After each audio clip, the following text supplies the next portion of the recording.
Continuamos con más de Entrevista Venevisión. En estudio nos acompaña el economista Jesús Palacios Chacín. Trabaja para la firma Ecoanalítica como economista senior. Bienvenido.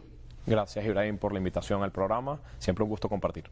A principios del mes de marzo, la firma financiera internacional JP Morgan había señalado que la postura agresiva del presidente Donald Trump se iba a mantener en el mediano plazo. Lo vimos con la revocatoria de la licencia 41 de Chevron, ahora con la aplicación de ley de enemigos extranjeros. ¿Cómo va a afectar esto a la economía nacional? Sí, mira, bueno que comentas el reporte de JP Morgan. Ha habido otros bancos de inversión que siguen la deuda venezolana, que siguen los mercados de Venezuela y que han estado pensando más bien en una actitud de normalización o de estabilización de la relación entre el gobierno de Trump y el gobierno venezolano.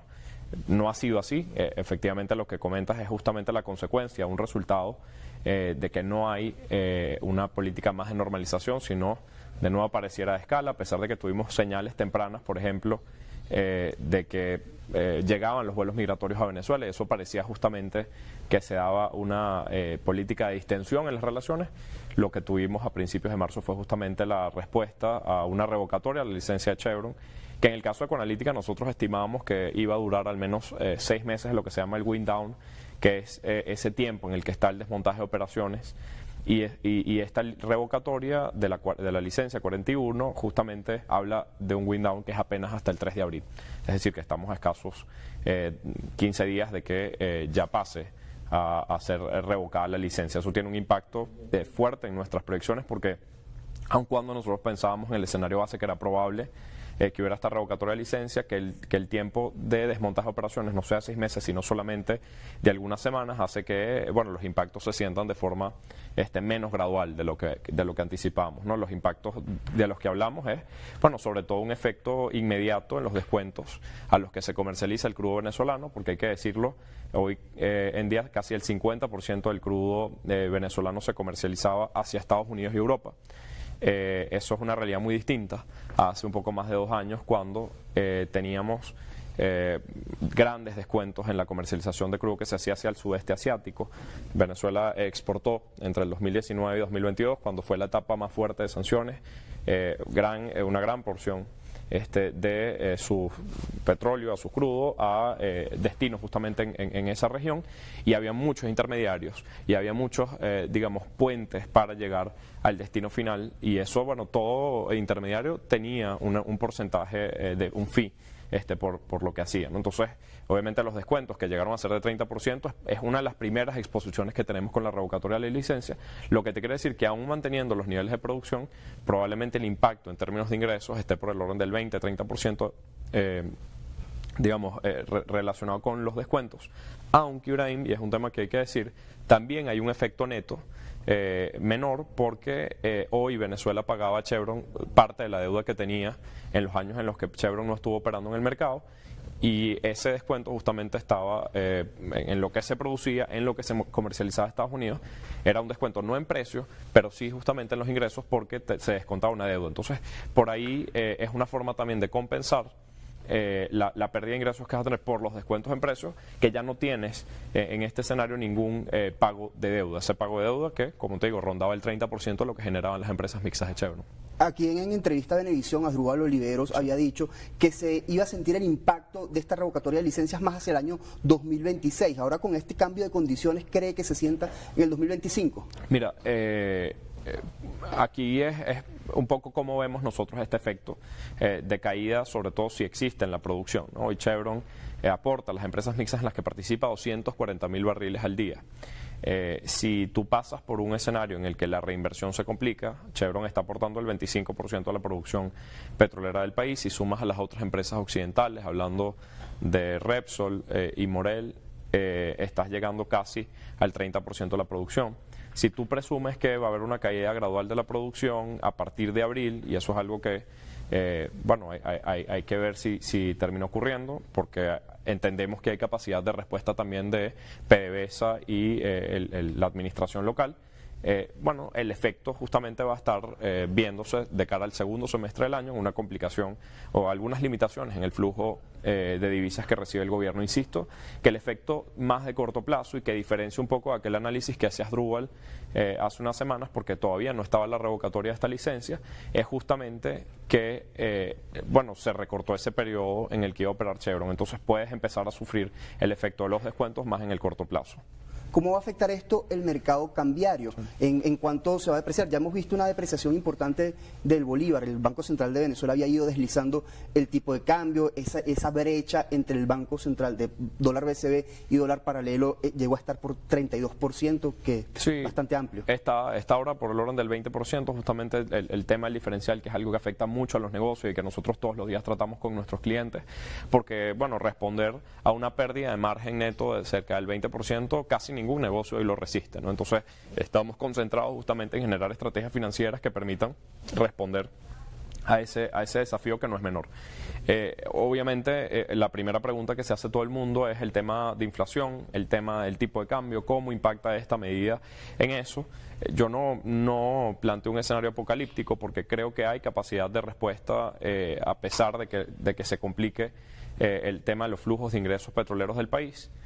Como te digo, por dos cosas. Primero, porque es un efecto gradual, ¿okay? El primer efecto que sí tiene son los descuentos en los precios, pero también te salvas porque en buena medida lo cubre lo que dejas de pagar en deuda, ¿no? Ahora luego el reto está en mantener la producción, hablando específicamente del tema petrolero, ¿no? Si logras mantener producción, probablemente los flujos de ingresos no tengan un impacto tan significativo.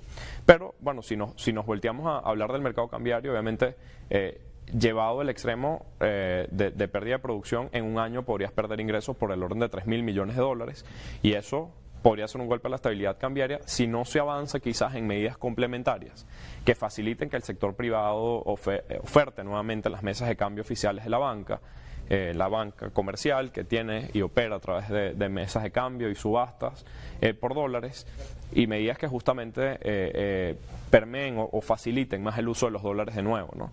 Yo te pongo un ejemplo, ¿no? Nosotros hemos estado hablando en los últimos años ya del impacto que tuvo el IGTF en la transaccionalidad de los dólares en la economía, ¿no? Un IGTF en 3%, comisiones de retiro en efectivo en la banca nacional cercanas al 4%, eliminación de las transferencias en dólares en la banca nacional, y esto todo te creó algunas fricciones para el uso de los dólares, para el mayor uso de los dólares, que creo que bueno, está ahí justamente una medida de ajuste. Nosotros lo hemos llamado casi una válvula de ajuste porque es una forma de responder a un mercado cambiario que se pudiera poner más convulso, pero que efectivamente tú hoy tienes herramientas que bueno, la política te permite, que podrían hacer que a pesar de una salida de Chevron más temprana que esperabas, tengas capacidad de controlar el tema del diferencial y el tema de una evaluación muy abrupta, bueno, si generas incentivos para que haya más dolarización, ¿no? Todo este contexto que estamos describiendo en esta entrevista, ¿va a afectar, por ejemplo, el empleo formal en el país?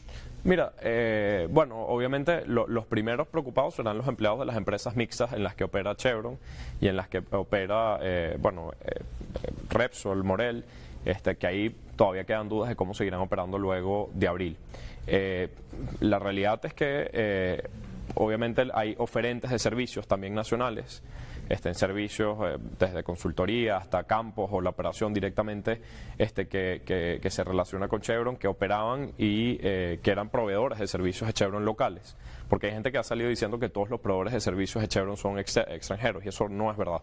La realidad es que había una contratación importante de servicios locales. Obviamente esos son los primeros que tienen hoy preocupaciones, pero lo que uno piensa es que al final estas empresas mixtas ni en el 19 pararon completamente, ni en el 2019 cuando hubo esa estrategia de máxima presión, así que va a seguir la operación. El desafío de vieja data, el desafío que hemos tenido en los últimos años ha sido que esa producción que se ha venido recuperando no caiga de esos 240.000 o 250.000 barriles, ¿no? Y eso justamente va a tratar de una buena relación con proveedores que tenga una gerencia de repente de nuevo, ya no mix entre Chevron y PDVSA, sino una gerencia que opere solamente PDVSA. Ahí está el desafío, ¿no? ¿Cómo va a afectar esto el bolsillo de los venezolanos? Una caída en el Producto Interno Bruto, varían mucho las cifras. El profesor Francisco Rodríguez la estimaba en 10%, el Observatorio Venezolano de Finanzas la estima en 1%, pero independientemente de las cifras, ¿cómo va a afectar el bolsillo del venezolano? Sí, nosotros estamos viendo igual en nuestro escenario con el wind down a 6 meses estábamos viendo un crecimiento de la economía bajo, ¿no? Cercano al 2%. Pero con este escenario de una cese de operaciones tan próximo, estamos viendo una contracción cercana al 2%.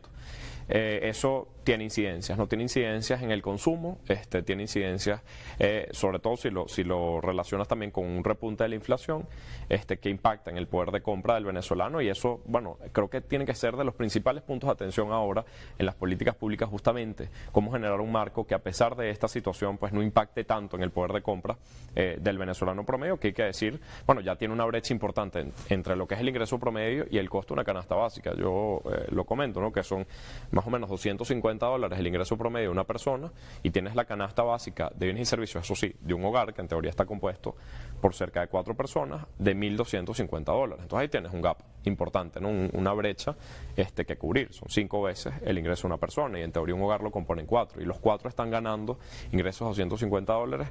La realidad es que, bueno, la canasta básica es constantemente para las personas un intercambio entre qué puedo comprar, qué busco, qué consigo más barato, dónde puedo aprovechar o rendir más mis recursos, porque se impone una economía que hoy es mucho más costosa en dólares que lo que era hace 5 o 6 años, ¿no?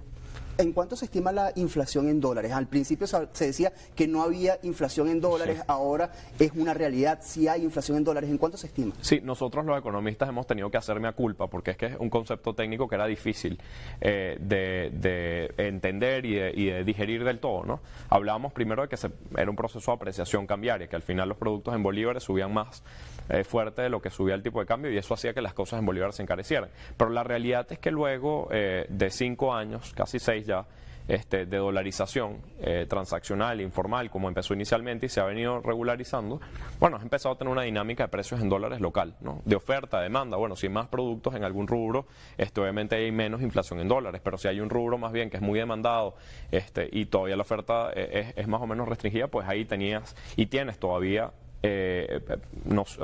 visual de una inflación en dólares, sobre todo en los sectores de alimentos, de salud, cuidado personal, que son sectores que han tenido alta demanda en los últimos años.